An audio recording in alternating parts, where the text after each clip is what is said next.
Hey guys, welcome to this week's hardware video where we're going to try and finish this Sharp MZ-700, but with quite a bit to get through.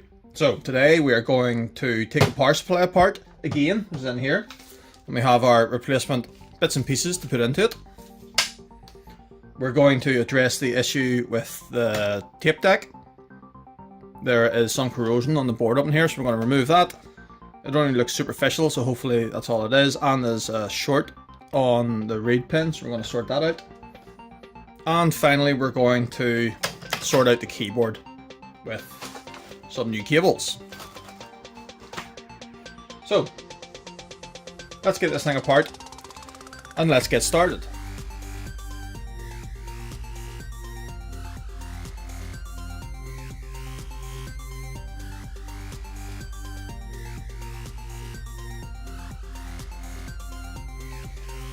Just before we go any further, actually, the keyboard connector, as you can see, is completely mangled, and the ribbon cable, get this to focus, you can see the way some of the leaf pins on the ribbon cable have bent up, wrecked themselves. So yeah, apparently this is a common problem with these machines. These keyboard connectors down here are not very good. Let me see if I can zoom you in.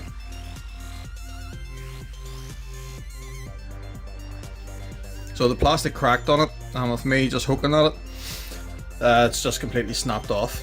So we're going to get to this in a minute, but we're going to desolder this, and I have got our XH type connectors to put on this, and we're going to run wires rather than that ribbon cable.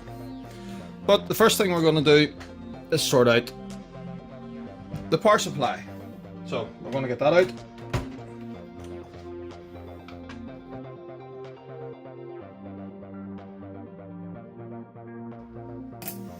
I'll just put the computer on the floor, get it out of the way for a minute.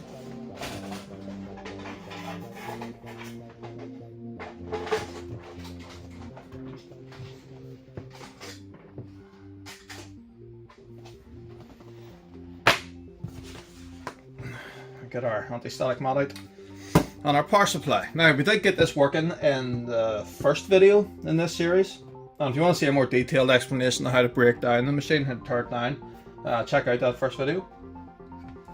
But we had to remove a couple of components in this, and while it does work with those components removed, I personally would rather just have it complete with all the bits it needs in it. So let's take this apart again.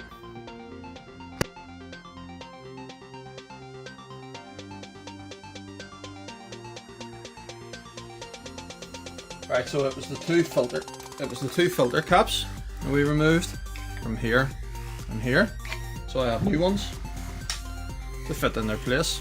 So I'm going to continue just taking this apart, and we'll be back in a minute once I get the solder and iron heated up.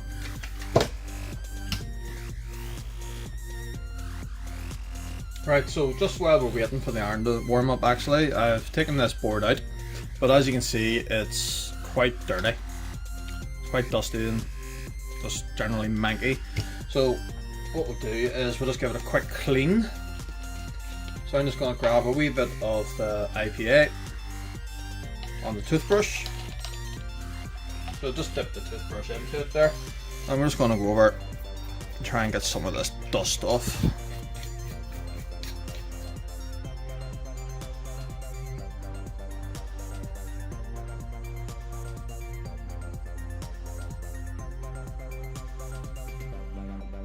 Right, so we have give this thing a wee bit of a clean. It's not great, but you know, it'll do rightly. Got most of the dust off, give it a wee clean with IPA. The bottom of the board here we've managed to clean up pretty good. So next thing to do is get our two filter caps in.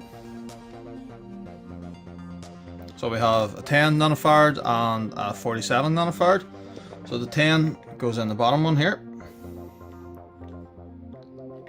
and the 47 goes in here. Now these don't have a polarity on them as such, so you can put them in any way around. I'm just sticking them in this way so the writing all matches up, looks the same. So those are pretty tight fit in there as they are, so let's just turn it over and I'll get these legs soldered on.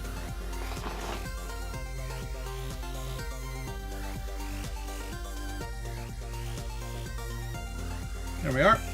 Not bad.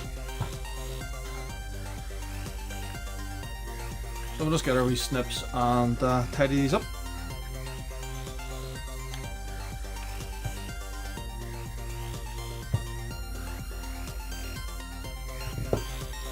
Fluff in there, like that. Get rid of that.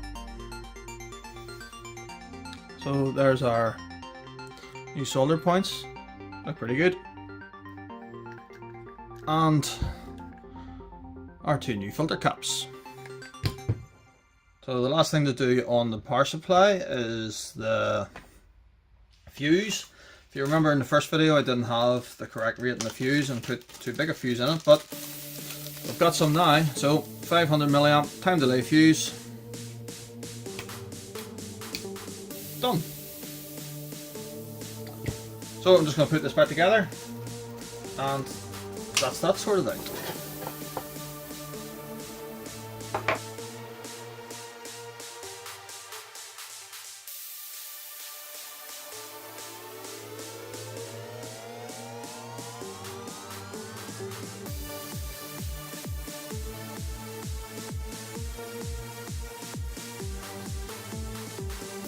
As for removing the corrosion and general dirt on the top of this thing, as if you had a wee bit of wire wool or something you could go over it.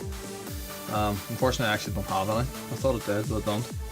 So I'll maybe come back to that at some point in the future, but it won't affect the operation of it obviously. It's just for aesthetics. Then again, nobody's going to see it because it's inside the machine. So, power supply. Put the power supply to one side for now, and we'll bring the computer itself back. Right, so we're going to remove the board. The first thing we need to do is remove the Rf modulator up here. So there are 3 screws on that.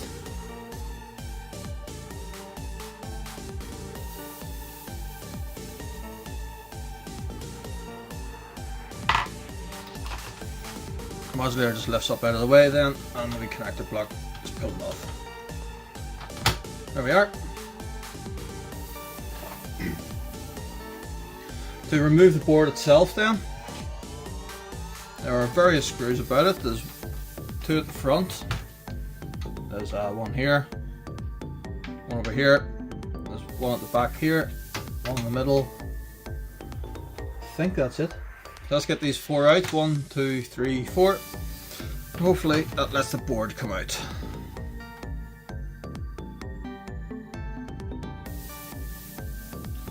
Right, the last thing to do obviously is disconnect the speaker. Again, just pull it off. And hopefully the board should come out. So to get the board out, there is 2 wee tabs on it at the front here, instead of this metal here. So you need to push the board back, then up, and out. There we are. One circuit board. So we'll just get rid of this for now.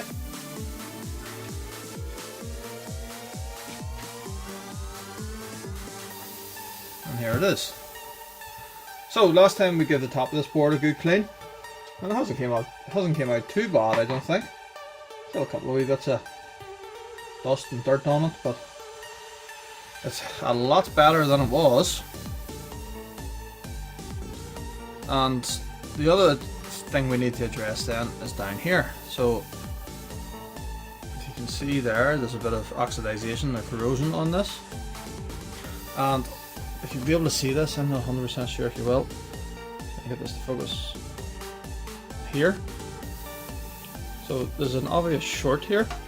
This is the ground plane, and that's the ground of the this is the reed pin, by the way. So that's the ground of the reed pin, and that there is the signal. And you can see just a wee bit of wire or something, or a wee bit of something. I'm not sure what it is. It's just between the reed and ground here, and let's shorten that out, and I think that's the issue why I can't get software to load on this thing remotely. So we're going to tidy up these wee bits of corrosion. There's a wee bit up here as well. I don't know if it is actually corrosion or just a bit of oxidization or something on the board, but we'll get it tidied up anyway. The rest of the underside of the board's in pretty good nick. There's more wee bits of stuff down here. Actually, look what I've just found. Someone has been in here before and did a bit of work. So something here's been replaced. Look at that. That's all fresh solder. Oh, it's that switch. So that's the switch on the printer. Looks like it's been replaced once upon a time. Oh well. Or it's been reflowed anyway. So we'll give that a wee tidy up as well while we're in here. So, first things first, tidy up. There's very little corrosion on this, so I'm just going to use a cotton bud with a wee bit of IPA on one side of it.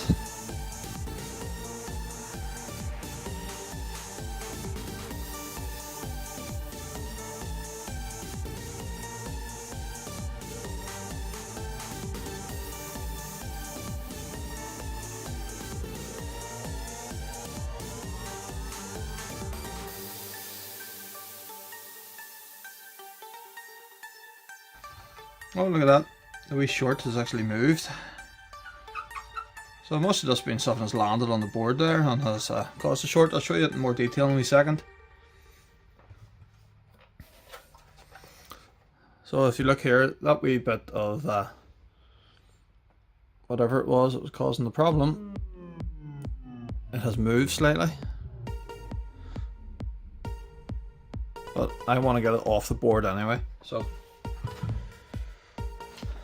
just going to go in with the wee knife. See if I can zoom these in a bit.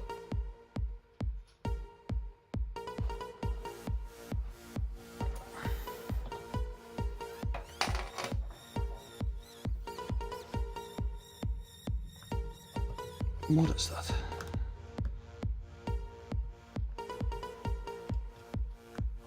There we are, that's it off. So that's the wee, whatever it was causing the issue in there, that's it gone.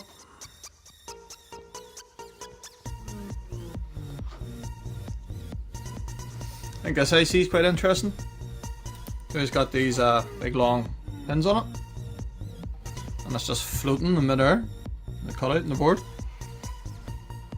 Wonder why they did that. No idea.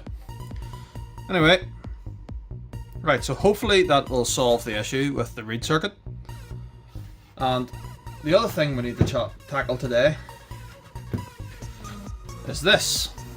The bane of my life on this Sharp MZ-700.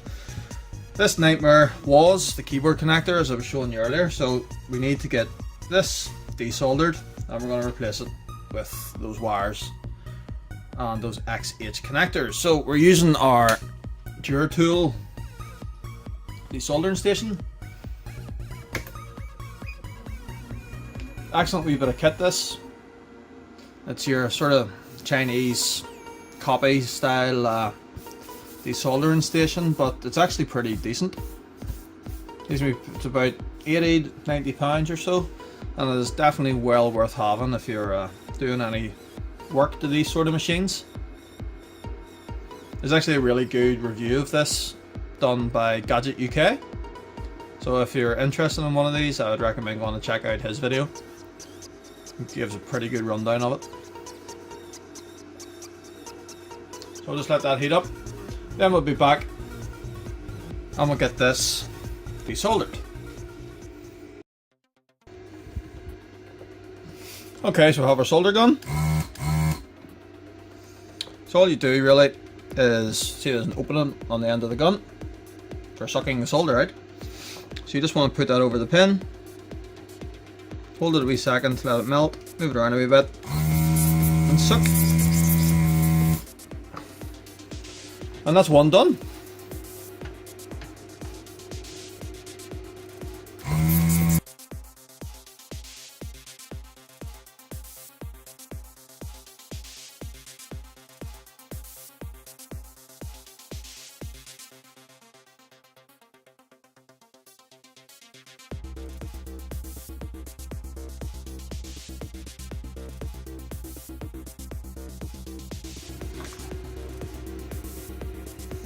Right, okay, so there's a couple of them there that didn't quite let go. So in that situation, we put this back on its holder. In this situation, what you want to do is get a bit of fresh solder. So this one at the end here, for example, just didn't seem right. I'm just going to apply a bit of fresh solder to that. And this one here. And this one here.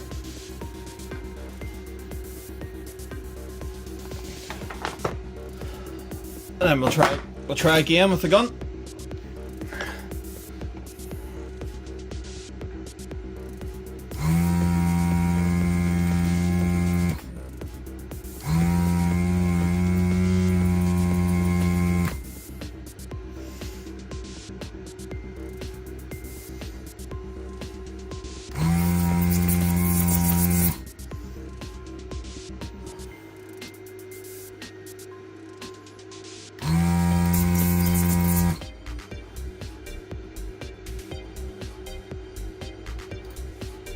Okay, I think that's sorted them out.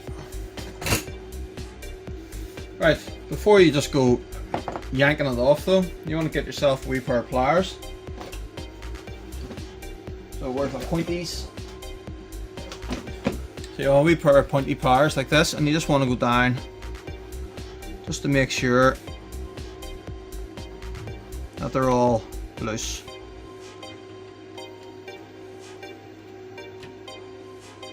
Okay, that should be it. Let's see if it comes off. And there we have it. One ignorant cable connector in the bin. Alright, so that just wasn't 100% plain sailing, unfortunately. There's a wee tiny bit of damage there to two of the pods. Maybe I have a temperature turn up. We have a temperature of 320, which is maybe a wee bit high. So you can see this one here is damaged, and this one here is damaged. But we should be able to make something work because it's got this big pod behind it, so we can just flow a bit of extra solder down once we get the new pin in down over that, and it should be fine. Oh, this one here has not let go yet. Look at that. It's actually fell out of the connector. Honest to goodness. So what we'll do with this one is I'll just hold it on the underside of the board. I'm going to try not to burn myself. And we'll just let a bit of heat onto it there with the iron on this side. See if we can get it to let go. Come on.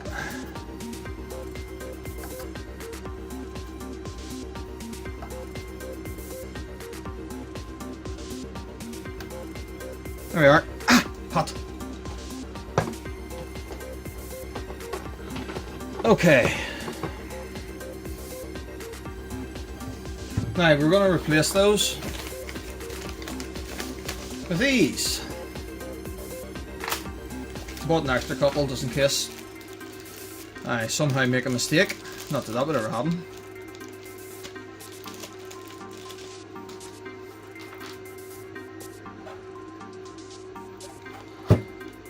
So we're going to put these on.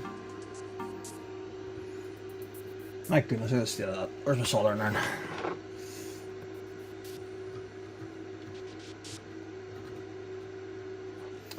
A big lump of solder stuck to that. Give me this gun for a second.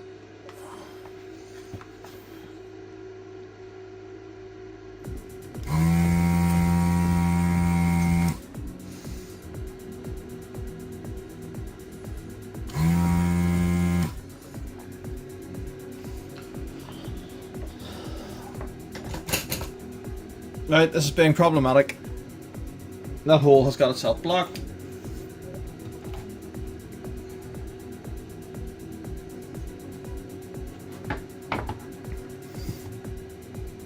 That's where old legs, I guess, can come in handy. That's the bit I cut off, if you remember. So what we'll do is we'll just set that into the hole as such. And we'll just apply a bit of heat to it to let it fall through, and hopefully it will take the solder out with it on the other side, and I can just pull it on through.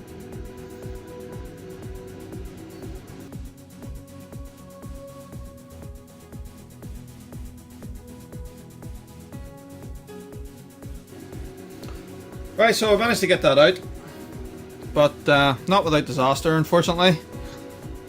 Yeah, there's the hole nice and cleared now. But if we flip to the other side of the board, you can see the pod has completely came off. Now, it's not the absolute end of the world, because this pin actually makes this connection on this side. You can see the traces there going to the ground plane on the board here.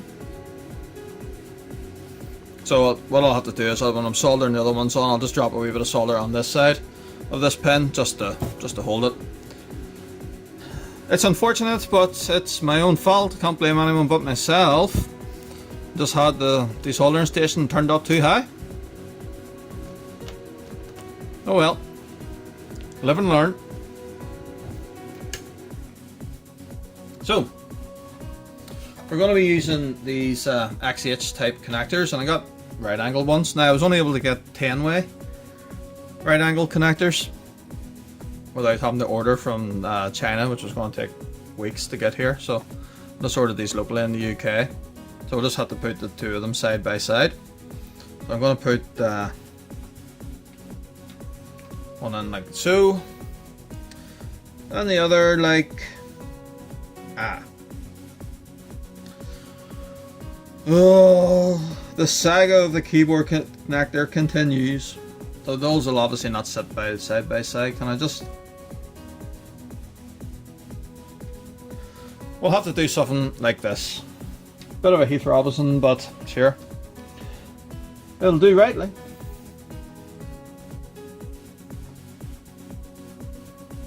I just need to be extra careful then when working out these. For going up to the board, or for up to the keyboard, but which go where, but I'm sure it'll be alright. Right, so what I'm going to do here actually with this sitting flat like this is I'm going to drop a little bit of solder onto one of the pins on this side, just for now to hold it.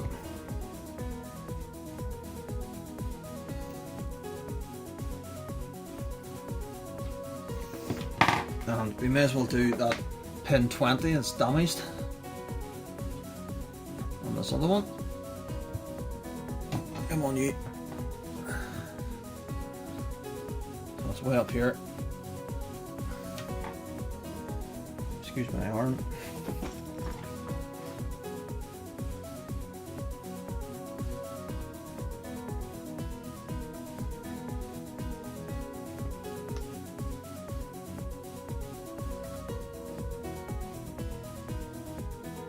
Right, that should be fine. Now that'll allow me to flip this board over. Those wee blobs of solder there should hold that in place. And I can just continue to solder the rest of it on.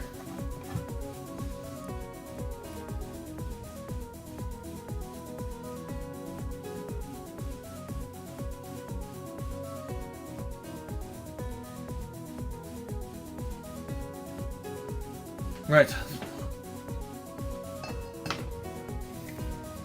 Let's have a look.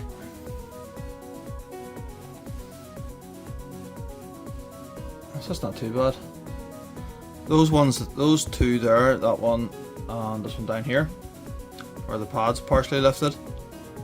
What I'm going to do actually is just get a wee bit of wire. In fact, you know what we'll do? We'll use one of these legs. One of these legs here that we cut off. And I'm just going to put that. Just going to put a wee tiny bit of this in here from the leg that's coming through the board, just onto this other pad here. It will wind up being quite a big blob of solder, but it's just to make sure we have good connection there. And it's all just because we went too heavy-handed with the heat originally, but sure, this will just ensure that we're getting good connection.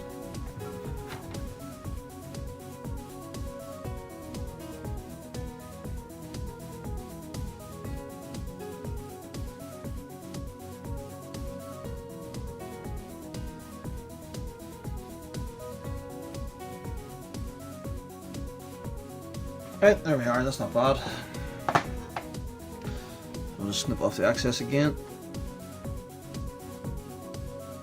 Right, so let's just show you what we've done here. In fact, let's let me tidy up that other one. Just not happy with that. Not yet.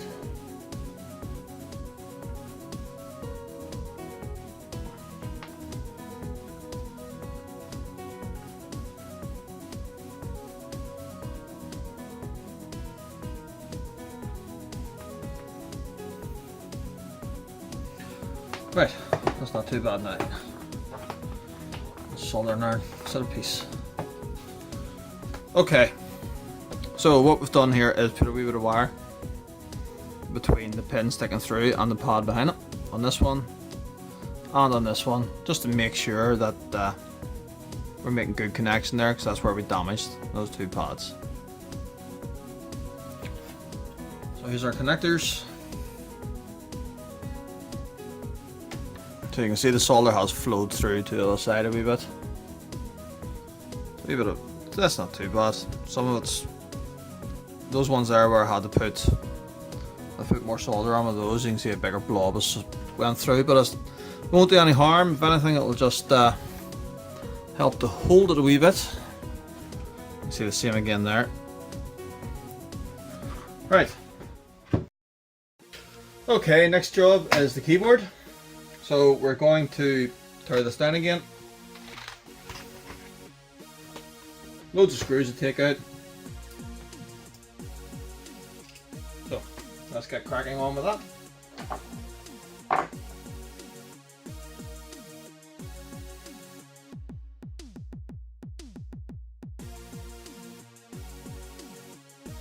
Right, I really did not want this keyboard coming apart. So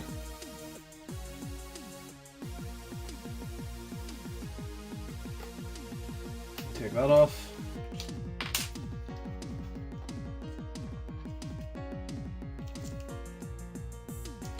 And again, we're going to have to desolder this ribbon. So, but before we do that, I want to have a think just about exactly how this is going to go together. So, this thing, give me that solder now out of the way or melt something.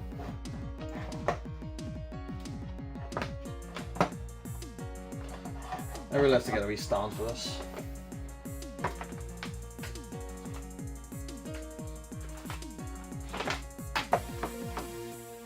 Right, this keyboard originally connected like that. So we're going to have one, I see my arm's in the way, isn't it? So this keyboard originally went onto the board that way. So we're going to have one set of connectors going like that. But the other set are going to come that way. So that's fine. So when we're putting these on up here, we just need to remember to keep the black in the middle. And that should let everything go together. Let's put this back out of the way.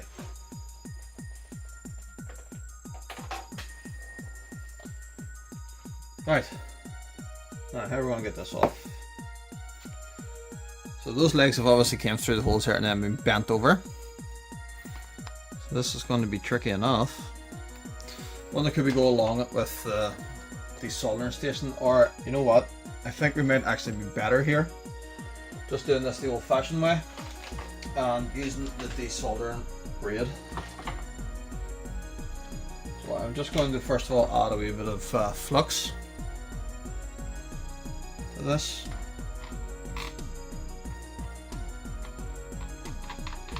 Just to help this flow.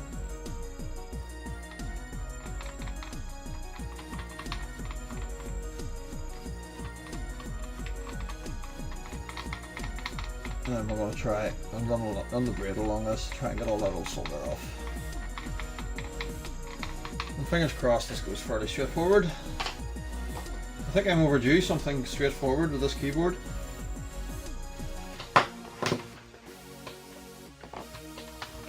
you know what? Let's get the plastic that likes to melt out of the way.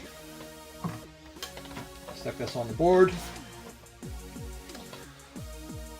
And let's see if we can get this apart. Let me bring you in a little bit closer.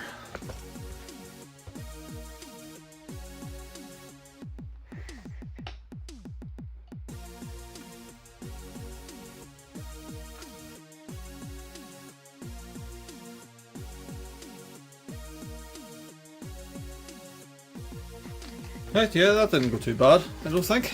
Managed to get most of those holes unblocked, and somehow I managed to get solder stuck to the board over here. Not bad up with that. Right. Now, I'm still expecting there to be quite a bit of solder on the underside of that, so we're just going to go along this with the blunt end of the knife here.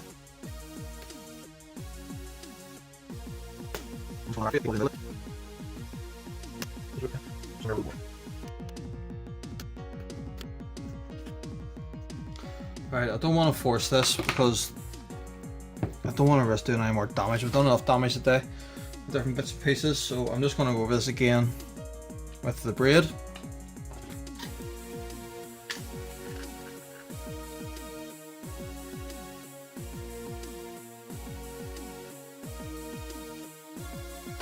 Right, let's see if that's any better. See, quite a few of them are loose now, so we're just going to go back in with the knife. I'm just very gently prising up.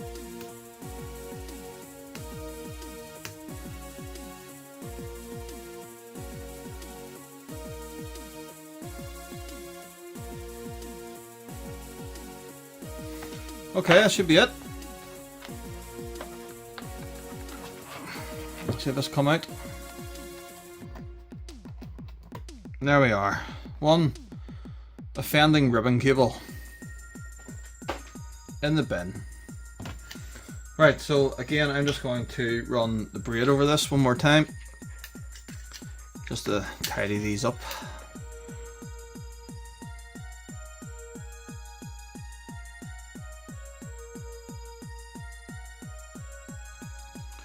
Right, that's pretty good. And then we need to get our wee wires. Oop, sorry about that.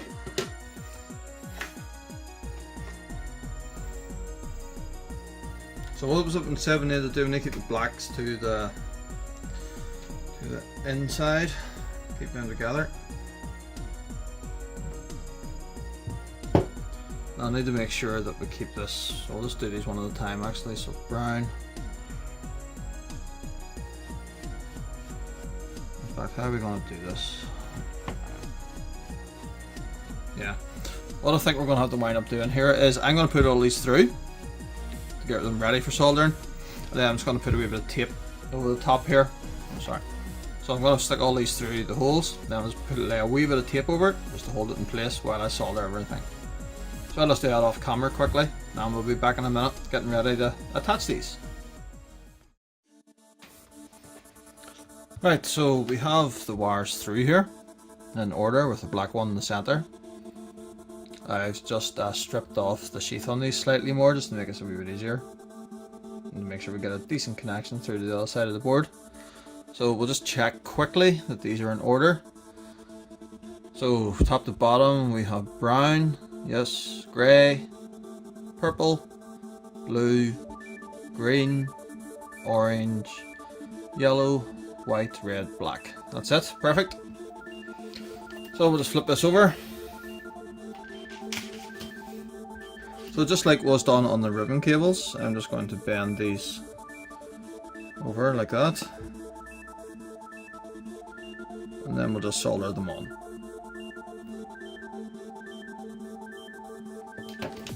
I'll tidy all that flux up when we're finished.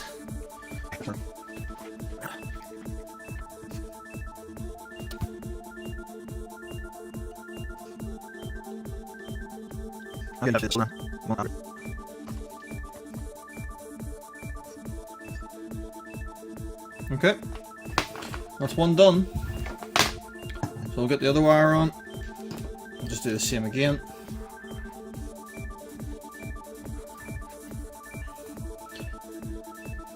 Okay, so that's our new cables all connected up. There we are. New wires, so we'll just take this off. Not done anymore. And where's the wee restraining clip? There it is. So it just takes the strain relief off those. Yeah, it should work okay for these. It was originally obviously for the ribbon cable, but yeah, it'll work okay.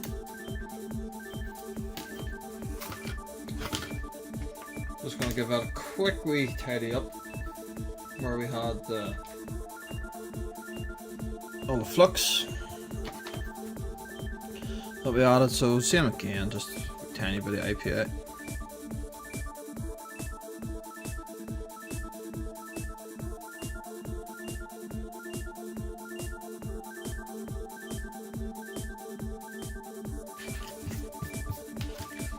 Right. Now it's just a matter of reassembling, and hopefully these will work. Back in a minute. Okay, we're back. So what have we been doing? I gave the bottom of the case a quick clean. Just went round, took the tray out, went round with the degreaser and the cloth just to give it a bit of a clean. We have the board back in. Here's our new connectors for the keyboard. So we're just going to get this board screwed back into place.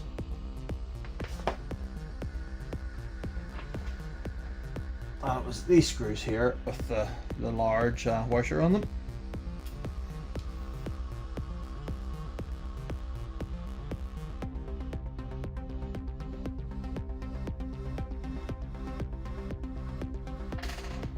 Okay, so now we'll put the power supply back in.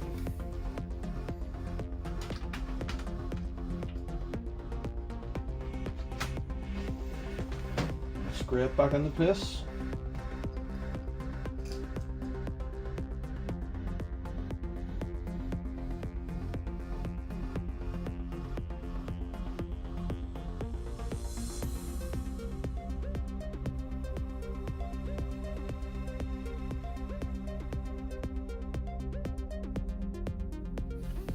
Okay, we need to put the modulator back in. So this sits up in here.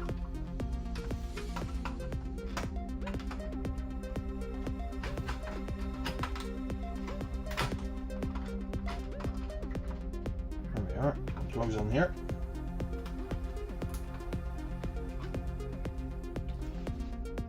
And it's these finely threaded screws with the wee washer on them.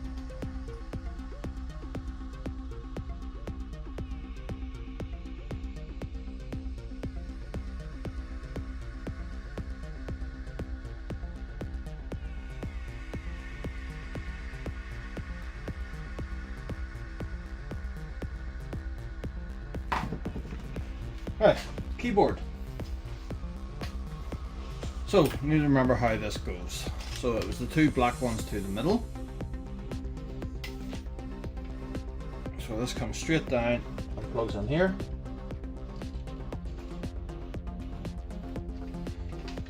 And then the other side is going to plug in like that.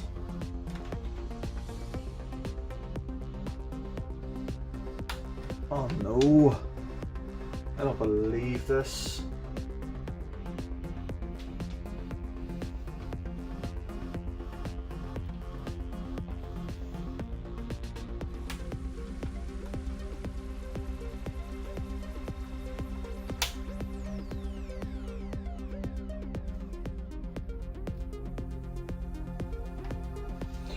Right, well, we're in, but this resistor pack here is really close to that. In fact, let me get that back out again.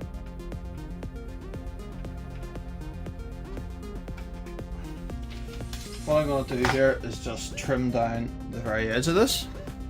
So this wee bit on the edge here, we're just going to cut that off. Just to make sure we're missing that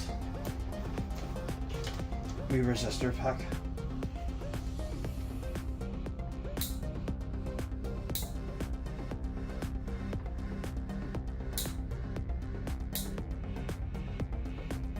Okay, I think that's all it needs.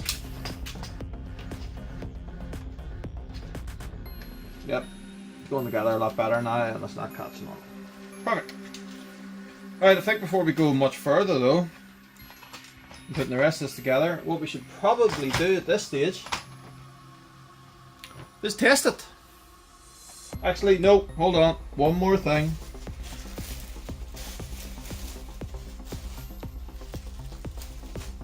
If you remember from last time, we were short a couple of keys. Well, with much thanks to one of the guys on the forum, the Sharp MZ forum. Oh, key belongs up there. Joe Evan from the forum, he 3D printed me a couple of keys. How brilliant is that?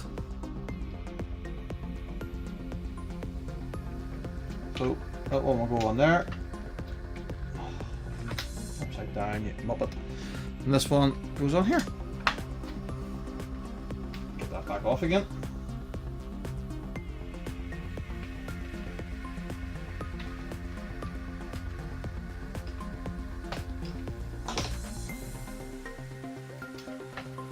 Perfect.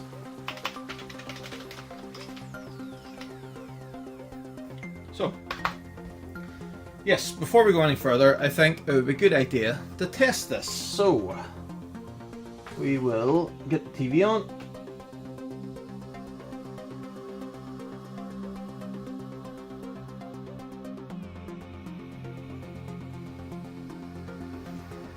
Here we go, fingers crossed.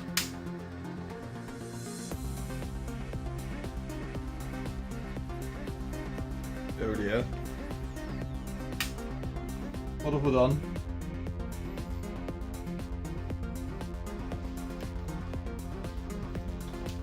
First things first.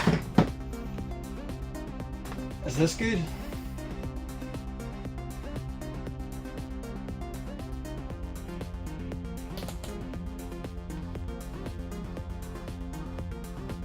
Yep. Correlate's good. Ah. Oh, honest to goodness, how stupid can you be? You have no idea the panic I was under there. Works a lot better when you plug this in.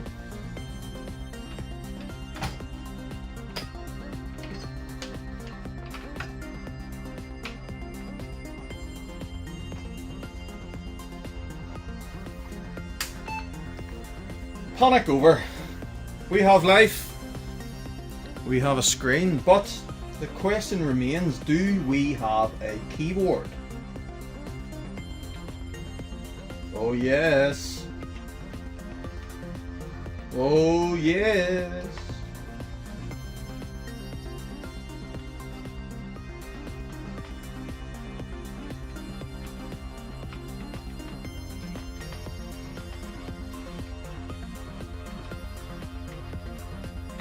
Perfect. Every single key works.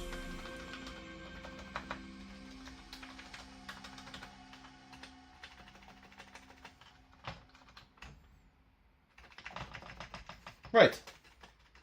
So what we'll do now is we will continue putting this thing back together. Like we can even draw.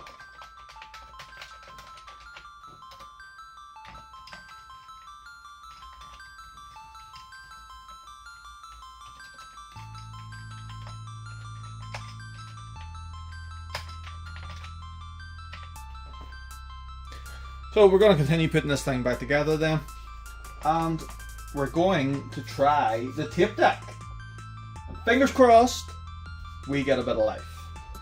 We can play a game. So here we have it. The MZ-700 is back together.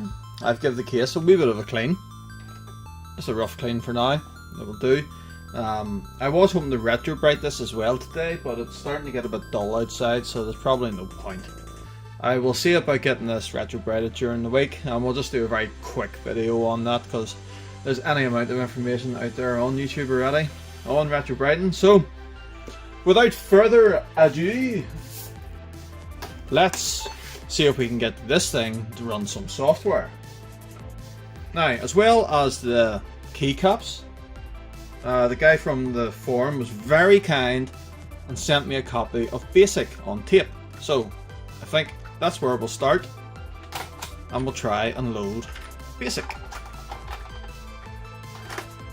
So the load software on this machine is fairly straightforward. We just type L and hit enter, and as you can see, it's telling us to press play.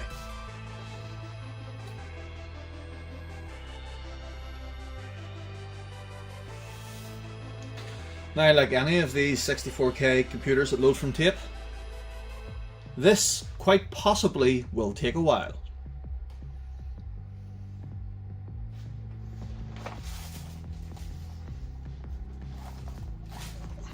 That's a good sign though. It's recognised the tape and it's loading the software.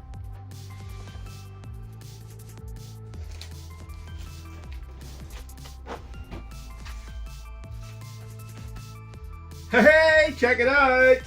We have BASIC Interpreter 1Z-013B version 1.0, copyright 1983 by Sharp Corporation.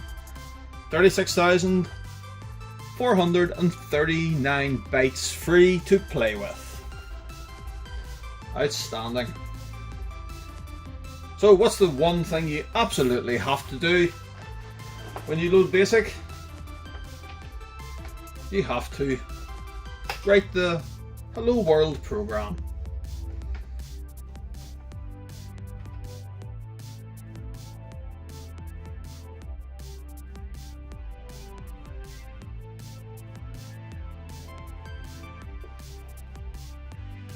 Okay, so this is incredibly basic. Sets A equals 1, it will print hello world, adds 1 to A. If A is less than 10, go back, write hello world again. Else, go to 50 and it will print end. Perfect. So I think the other thing we're going to have a go at now, and see if it works, is Le Mans Turbo. Just how awesome is that cover art? Exactly. We'll reset the machine. Right, okay, so just to load this software again, let's just L, enter, and play.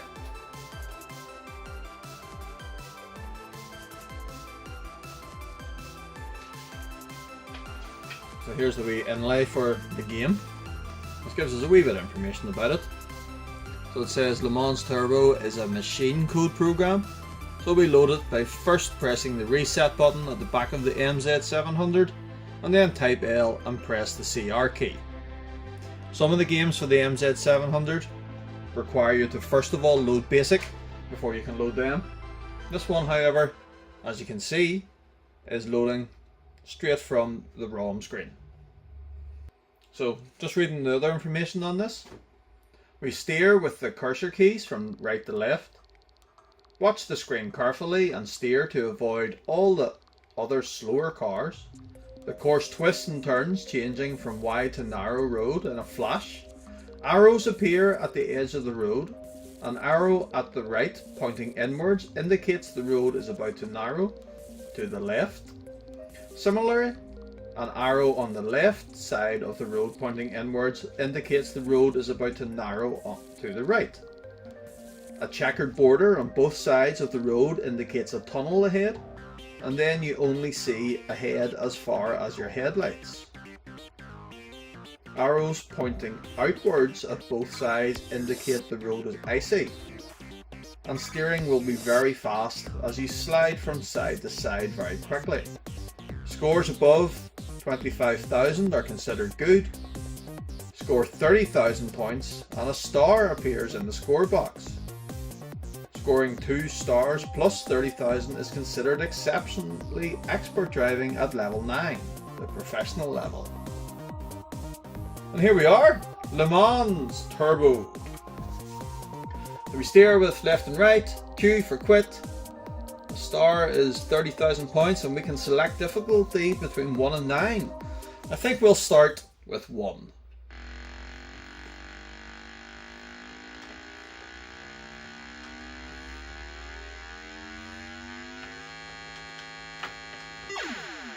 Well, okay, that's ridiculously difficult. So this is my headlights, obviously. Don't know why I'm getting so much flicker on the screen. I suppose it's just the way it tries to redraw it. Ah!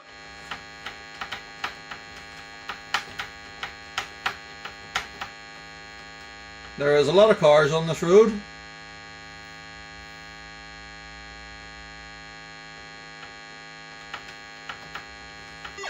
Oh, so there's the arrows there. The arrows are on the side of the track.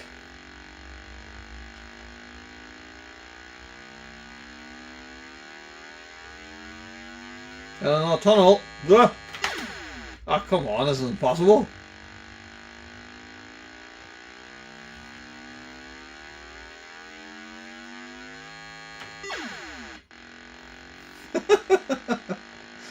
What the heck? How many cars are in this road?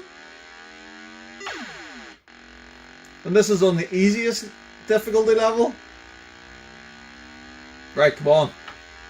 Pay attention. Ah.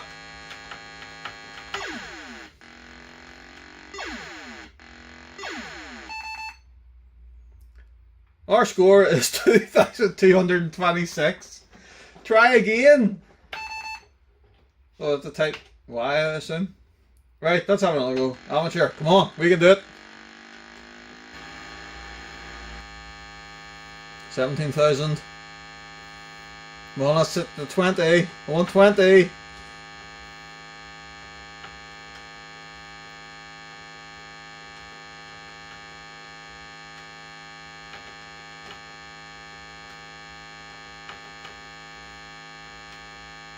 $19,000, nearly there. Don't hit anything for 18.5. Yeah, no! Oh, we're still going. How many lives do you get? You just keep going forever?